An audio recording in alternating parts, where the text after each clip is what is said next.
আসসালামু আলাইকুম এভরিওয়ান। কাছেও দূরে যে যেখান থেকে আমার ভিডিও দেখছেন সবাইকে আমার অনেক অনেক ভালোবাসা।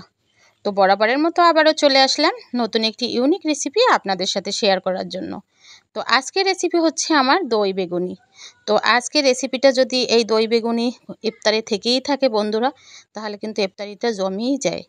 তো এজন্য আমি একটি বেগুন ভালোভাবে ধুয়ে পরিষ্কার করে নিয়ে আসলাম একটা প্লেটে সুন্দর করে গোল গোল কেটে। দেখেন এটা অনেক বেশি মোটাও আমি তৈরি করিনি, কাটিনি, আর অনেক বেশি পাতলা করে কাটিনি।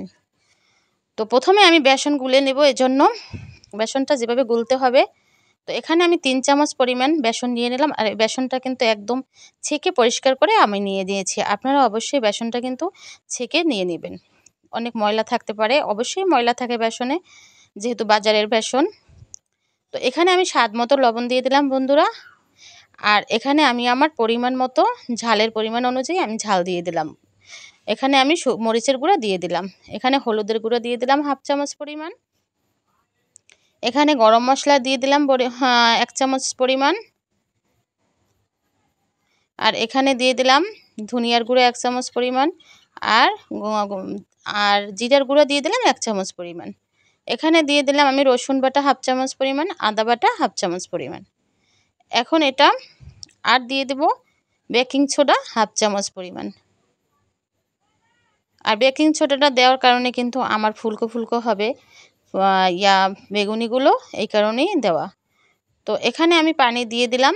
আর পানিটা এমন পরিমাণে অল্প অল্প পানি দিয়ে এটা গোলাতে হবে। আর এমন পরিমাণ পানি দিতে হবে যাতে অনেক বেশি পাতলা হয়ে না যায়, যেহেতু বেগুনিটা একটু যাতে বেগুনির উপরের যে আবরণটা না দেখা যায়, এই অবস্থায় গোলাতে হবে। তো আমার কিন্তু এখন কালারের জন্য আমি একটু এখানে ফুড কালার দিয়ে দিচ্ছি বন্ধুরা। দেখেন ফুড কালারটা দিয়ে আমি ভালোভাবে নাড়িয়ে চাড়িয়ে নিচ্ছি বন্ধুরা। এখানে নাড়িয়ে চাড়িয়ে নেওয়ার পরে এটা আমি আধা ঘন্টার মতো রেস্টে রেখে দিব। অবশ্যই এটা বেসনটা গুলে আধা ঘন্টার মতো রেস্টে রেখে দিলে কিন্তু ফুলকো ফুলকো হয় বেগুনি, আপনি যাই ভাজি করেন না কেন। এখন এর মধ্যে ভিজিয়ে ভিজিয়ে আমি গরম গরম তেলে দিয়ে দিচ্ছি বন্ধুরা।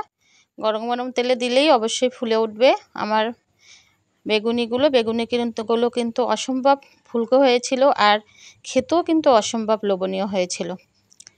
এখন আমি এগুলো ভালোভাবে উল্টে পাল্টে ভালোভাবে কালারফুল করে বেগুনিগুলো উঠিয়ে ফেলবো।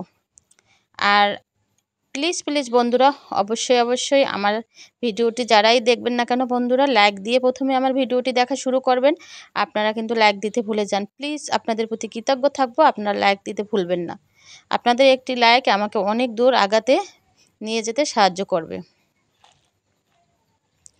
তো এখানে আমি বেগুনিগুলো হয়ে গেল বন্ধুরা। এখন বেগুনিগুলো উঠিয়ে ফেলবো। এভাবে আমি সব বেগুনিগুলো ভেজে নিচ্ছি বন্ধুরা। আর দয়া করে অবশ্যই অবশ্যই প্রথম থেকে শেষ পর্যন্ত আমার ভিডিওটি দেখার অনুরোধ রইল। আর ভিডিওটি অ্যাড সহ আমার দেখে দিবেন, যেহেতু আপনারাই কিন্তু আমাকে ভালোবেসে এত দূর নিয়ে আসছেন। আপনাদের ভালোবাসার কারণেই এত দূর আসা। আপনারা যদি পাশে না থাকেন, কাছে না থাকেন, তাহলে কিন্তু আমি আগাতে পারবো না। প্লিজ প্লিজ বন্ধুরা, অবশ্যই আমার পাশে থাকবেন। তো বেগুনিগুলো হয়ে গেল রেডি, আমি একটা প্লেটে পরিবেশন করে আপনাদের সাথে শেয়ার করলাম। এখন আমি যেহেতু দই বেগুনি তৈরি করব, এখন দই বেগুনি এটা তৈরি করব, অবশ্যই আমার পাশে থাকবেন। আপনারাই দেখে বুঝতে পারবেন যে বেগুনিটা কতটা লোভনীয়। এখানে আমি টক মিষ্টি দই নিয়ে নিয়েছি বন্ধুরা। টক মিষ্টি, অনেকে টক দই নেয় শুধু, তো সেখানে চিনি দিয়ে মিষ্টি করে নেয়। তো এখানে আমি কিন্তু টক মিষ্টি দই নিয়ে নিলাম।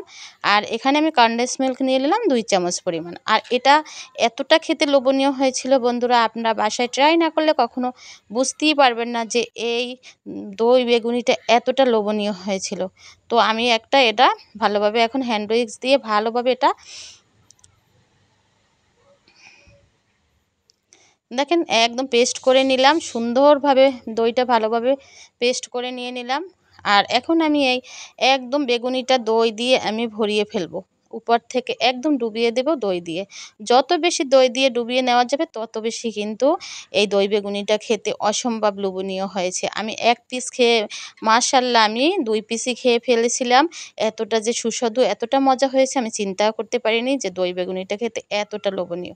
তো উপর থেকে আমি দেখেন ধনিয়া পাতা পেস্ট দিয়ে দিলাম। ধনিয়া পাতার পেস্ট দিয়ে দিয়েছি। দেখেন দেখতে কতটা সুন্দর দেখাচ্ছে, খেতে তো আরও বেশি লোভনীয় হয়েছিল বন্ধুরা। তো উপরে ধনিয়া পাতার পেস্ট দিয়ে দিলাম। এখন এর উপর দিয়ে দেব আমি বন্ধুরা দেখেন তেঁতুলের চাটনি। তো উপর থেকে আমি একটু তেঁতুলের চাটনিও দিয়ে দিচ্ছি। দেখেন কালারটা কতটা সুন্দর চলে আসছে, আমার দই বেগুনি দেখতে কতটা লোভনীয় হয়েছে। এরকম একটা প্লেট দই বেগুনির যদি ইফতারির টেবিলে থেকেই থাকে তাহলে তো জমেই যায় বন্ধুরা। অবশ্যই অবশ্যই তাড়াহুড়ো করে বানিয়ে ফেলুন আর সবাইকে খেতে দিন এরকম ইফতারিতে। এখন উপর থেকে আমি কিছু আনার দিয়ে দিলাম বন্ধুরা, আনারগুলো দিয়ে দিচ্ছি। এখন দেখেন কতটা লোভনীয় হচ্ছে, কতটা সুন্দর দেখাচ্ছে। এখন আনারগুলো দিয়ে দিয়েছি। এখন আমি এর উপর দিয়ে দেবো বন্ধুরা বেসনের চানাচুর। উপর থেকে আমি কিছু বেসনের চানাচুর দিয়ে দিলাম। আমি বেসন দিয়ে চানাচুর তৈরি করেছিলাম বন্ধুরা, এই বেসনের চানাচুর উপর থেকে দিয়ে দিয়েছি। এই তো আমার রেডি হয়ে গেল দই বেগুনি। এখন এটা যদি টেবিলে রাখাই যায় ইফতারির টেবিলে, সবাই কিন্তু চোখ থাকবে এই আমার দই বেগুনির দিকে। আর সত্যি সত্যি আমি দই বেগুনিটা টেবিলে যখন দিয়েছিলাম তখন কিন্তু সবারই নজর ছিল যে ইফতারি মুখে পানি দিয়েই কিন্তু আমরা এই বেগুনিটি খেয়ে ফেলবো। তো সবাই কিন্তু অনেক মজা করে খেয়েছিল বন্ধুরা। অবশ্যই অবশ্যই আমার পাশে থাকবেন, সাথে থাকবেন। এরকম নিত্য নতুন ভিডিও যদি পেতে চান আর পাশে থাকা বেল বাটনটি অন করে দিবেন, নতুন নতুন ভিডিও আপনাদের মোবাইলে চলে যাবে। আজ এ পর্যন্তই, সবাই ভালো থাকবেন, শুভকামনা, আল্লাহ হাফেজ।